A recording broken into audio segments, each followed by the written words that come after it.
Hi. The thing about using a notebook this light is of course portability.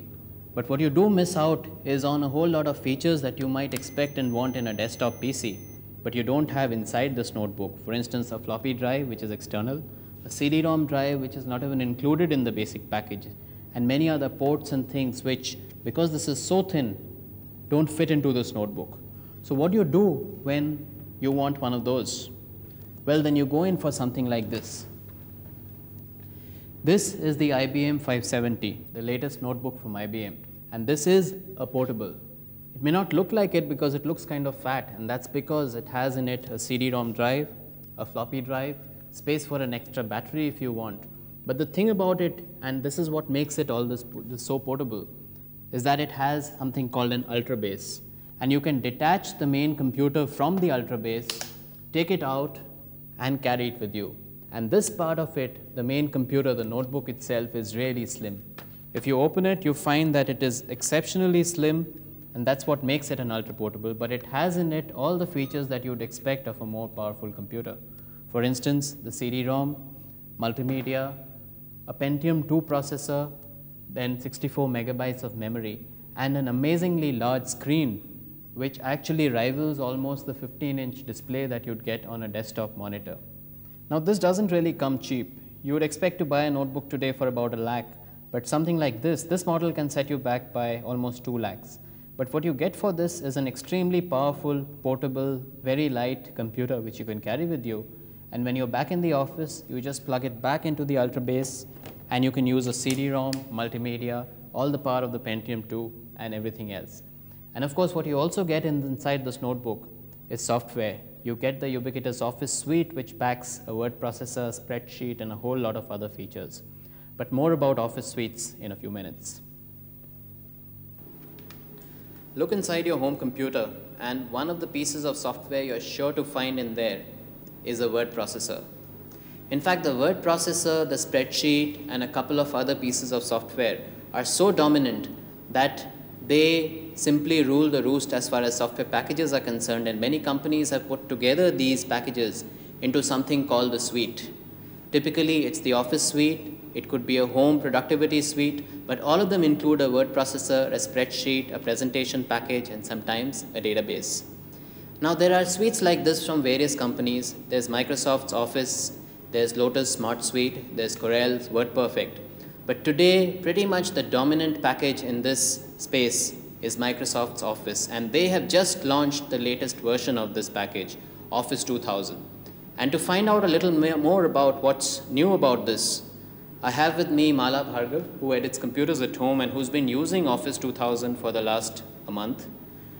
Welcome to the show, Mala. So tell me, this Office 2000, what new features could they have added? I remember Office 97 being fairly feature-packed to start with. Yes, there are two types of new things in Office 2000. One category is meant for the individual user who wants to be more productive.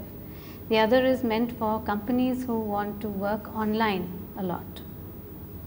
So, is there something in it for the home user for a start? Is the home user likely to be working online a lot like that? The home user who works a lot with publishing web pages may find a lot of changes there. Their package front page is now part of the Office suite, and it is comes with a host of new features. It's really powerful, has a lot of new things to it. But let me understand this. If you are not really connected to the internet and you're not going to be online much of the time, is there nothing in this package for a user like that? No, that's not so. There are lots of interesting refinements to the existing features in Office from the time of Office 97.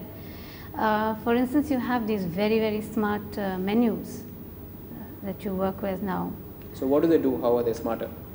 These menus, actually, when you click on them, the whole menu doesn't show. What happens is that you only see a few options and some little arrows that you click on to see the full menu.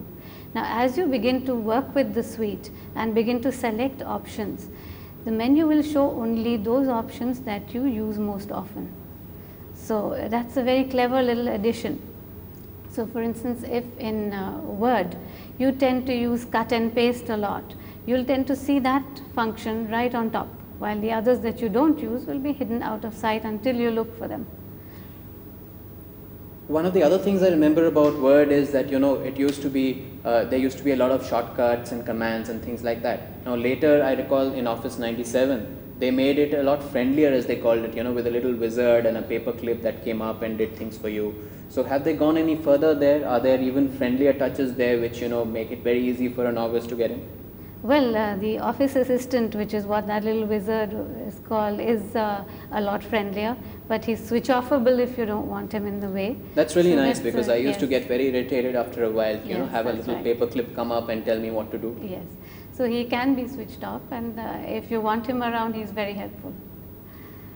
So what happens when let's say you're online? What are the new things that this package can do when let's say you're in Word or Excel and you're connected to the internet? Are there any new dimensions that you can actually play with? If you're in a company that is collaborating with business partners online, you can exchange Office documents in a much more simple way.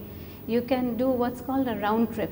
That is, you can create Office documents with all the Office add-ons and attributes, including embedded objects or pictures, and you can directly pass these on to the people who collaborate with you on the web. They can edit them, and you can have them back into the Office form. So they can go from regular Office formats to HTML and back to Office formats without losing any attributes. You can also save them to the Office intranet and send them online to people. So what does all this cost actually? Well, there are 5 editions of Microsoft Office 2000, and the cost for them ranges between 16 and 26,000. And if you want to upgrade, it is between 11 and 16,000. So what would you tell a home or small office user? Is it worth the upgrade? Well, it depends on individual preferences. If you are happy enough with Office 97, you don't absolutely have to move to 2000 now. But if you're the sort who loves new features and loves to work with new software, then I'd say go for it. Okay, thanks very much, Mala. So if you're a user of the very basic features of a package like this, you may not want to plonk down so much money in an upgrade. But if you're looking for a whole lot of advanced features, especially online stuff, the new goodies which are there's Publisher, Front Page, a whole lot of small business tools, then Office 2000 may be well worth checking out. See you next time.